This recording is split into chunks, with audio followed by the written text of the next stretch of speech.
اس آخری 10 دن میں لیلۃ القدر آتی ہے، اور وہ 21، 23، 25، 27، 29 ان میں گھومتی ہے۔ کبھی 21 کو ہوتی ہے، کبھی 23 کو، کبھی 25، کبھی 27، کبھی 29۔ جب میں 3 چلے لگا رہا تھا تو اس میں رمضان شریف بھی آیا۔ ادھر بارڈر کے قریب ہم چل رہے تھے، بریلوی لوگ تھے، میں 1971 گالیاں نکالتے، مسجدوں سے نکال دیتے، اور ہم دکان پہ سودا لینے جاتے تو کہتے تسی وابی ہو، جدن کوئی شے نہیں دینی۔ تو ہم مرچ اور نمک کو پانی میں گھول کے ہم روٹی پکا کے اس سے ہم کھاتے تھے، اور دودھ کوئی نہیں دیتا تھا تو ہم قہوہ بنا کے اس سے تھے۔ ایسا ہمارا وہ مشقت کا سفر تھا۔ تو میں نے اللہ سے مانگنا شروع کیا، یا اللہ پیدل سفر ہے، مشقت ہے، 5 راتیں جاگا نہیں جائے گا، شب قدر آئے تو مجھے اٹھا دینا۔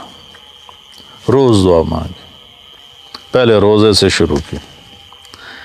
21 کی رات میں سویا ہوا تھا، 12 بجے مجھے کسی نے دھکا دے کے اٹھا دیا، تو میں ایسے اٹھا ایسے، اور میرے اوپر نیند کا نشان تک نہیں۔ میں نے ادھر دیکھا، میں سمجھا مجھے کسی نے اٹھایا ہے۔ میں کہا میں نے کیا اٹھاتا؟ سحری دا وقت دیکھنے کے لیے میں نے گھڑی دیکھی، 12 بج رہے تھے، تو میں پھر سو گیا۔ ایک دم مجھے کرنٹ لگا، آج تو 21 کی رات، تو میں اللہ سے روز مانگ رہا ہوں کہ مجھے جگا دینا، تو میں بھاگ کے باہر آ گیا۔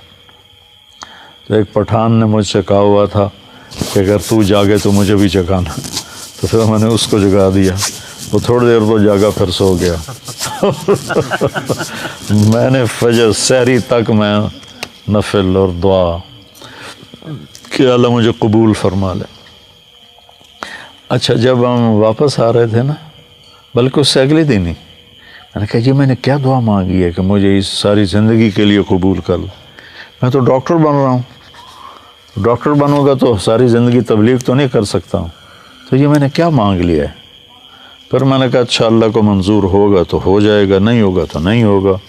لیکن میرے اندر میں ایک خلجان شروع ہو گیا کہ میری لائن میڈیکل کی ہے، میں نے اس کو پورا کرنا ہے، اور ادھر میں نے مانگا ہے مجھے ساری زندگی ادھر لگا دے۔ پھر اللہ نے جیسے لگایا وہ اللہ نے اپنی قدرت سے دکھایا۔ تو اس میں لیلۃ القدر آتی ہے، انا انزلناہ فی لیلۃ القدر۔ قدر کے جتنے معنی ہیں نا سارے اللہ نے بیان کیے ہیں سورت۔ قدر کہتے ہیں قیمت کو، تو اللہ نے کہا لیلۃ القدر خیر من 1000 شہر۔ اس کی جو قیمت ہے نا وہ یہ ہے کہ یہ 1000 مہینوں سے بھی بہتر ہے۔ پھر قدر کہتے ہیں عظمت کو، اور عظیم القدر، قدر و قیمت، تو اس لحاظ سے کہا تنزل الملائکۃ والروح فیہا بإذن ربہم من کل امر، کہ یہ ایسی عظیم الشان رات ہے کہ اس میں فرشتے بھی آتے ہیں، جبریل بھی آتا ہے۔ پھر قدر کہتے ہیں تنگی کو، فقدر علیہ رزقہ، تو وہ مطلب بھی اس میں ہے کہ اتنے فرشتے اترتے ہیں کہ زمین تنگ پڑ جاتی، زمین اس میں تنگ پڑ جاتی۔ اور پھر قدر مسافت کو بھی کہتے ہیں، مسافت، تو سلام ہی حتی مطلع الفجر، کہ اس شب قدر کی مسافت کتنی ہے؟ مغرب سے لے کر صبح صادق تک اس کی۔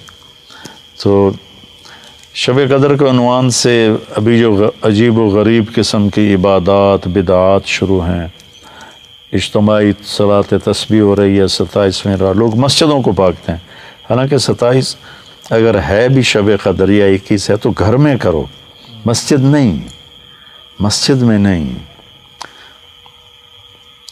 کوئی اجتماعی عمل سنت سے ثابت نہیں، کوئی خاص عمل سنت سے ثابت نہیں۔ حضرت عائشہ نے پوچھا یا رسول اللہ مجھے لیلۃ القدر مل جائے تو کیا کروں؟ تو کہا یہ دعا پڑھ اللہم انک عفو تحب العفو فاعف عنی، یا اللہ تو معاف کرنے والا ہے، معافی کو پسند کرتا ہے، مجھے معاف فرما۔ بھائی یہ ایک چھوٹی سی دعا کہی، تو اب یہاں اتنی عجیب و غریب تسبیحاں، اتنی تسبیح پڑھو، اتنے نفل پڑھو، یہ سب خرافات ہیں، ان کا ہمارے دین سے کوئی تعلق نہیں۔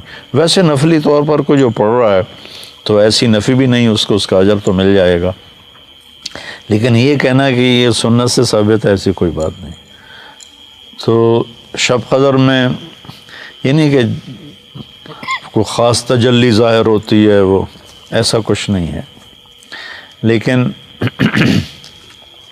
اس دن جو ملائکہ کا فرشتوں کا جو نازل ہوتے ہیں، آتے ہیں، اور جبریل آتے ہیں، اور پھر وہ جب صبح صادق ہوتی ہے تو فرشتے پوچھتے ہیں کہ کیا ہوا، تو جبریل کہتے ہیں کہ اللہ تعالیٰ نے امت محمد کو بخش دیا سوائے 4 آدمیوں کے، ایک جو شراب پیتا ہو، مستقل توبہ نہ کرے، یہ معافی کا نہ ہونا ہے کہ توبہ نہ کرے، اگر توبہ کرے تو ہر شے معاف۔